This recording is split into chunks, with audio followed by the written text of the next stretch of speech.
Ngayong umaga ay pauwi kami ngayon sa Candaba. Heto nga at dala na din namin yung cake na order ng hipag ko. Birthday kasi ngayon ng kuya ko at meron nga ang simpleng salo-salo sa bahay. Simpleng celebration nga lang ang meron at kami-kami nga lang magpapamilya.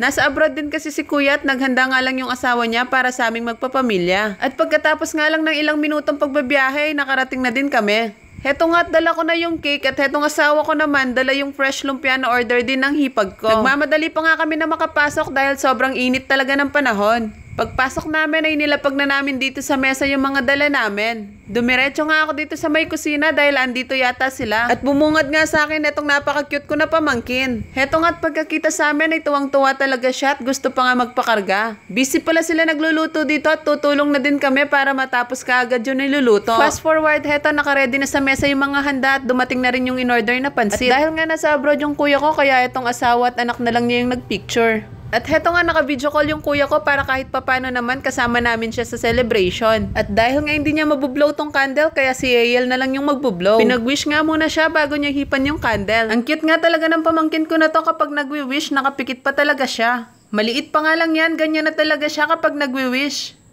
At heto nga nagmamadali na nga siyang hipan tong candle dahil kanina pa niya talaga gustong kumuha dito sa mga chocolate na nasa ibabaw ng cake. Wala pa nga yan sa mood kanina dahil gusto nang kunin yung mga chocolate at hindi pa nga nakakapag-picture.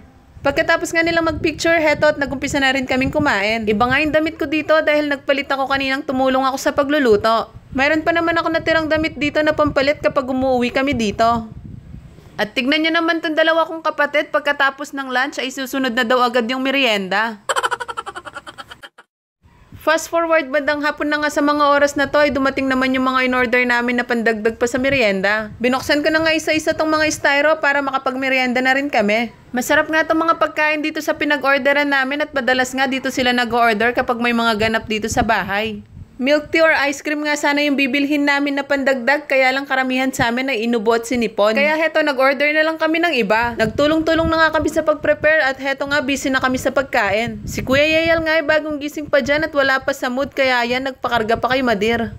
Ang saya nga lang ng ganito, kahit simple lang yung celebration, ang importante ay magkakasama kami at masayang nagkukwentuhan. Sayang nga lang at hindi namin kasama si kuya ngayong birthday niya. Kailangan kasi niya makipagsapalaran sa abroad para sa pamilya niya. Dating OFW din kami ng asawa ko. Kaya naman saludo ako sa lahat ng OFW na nagsasakripisyo para sa pamilya nila. O siya, see you sa next vlog. Follow for more.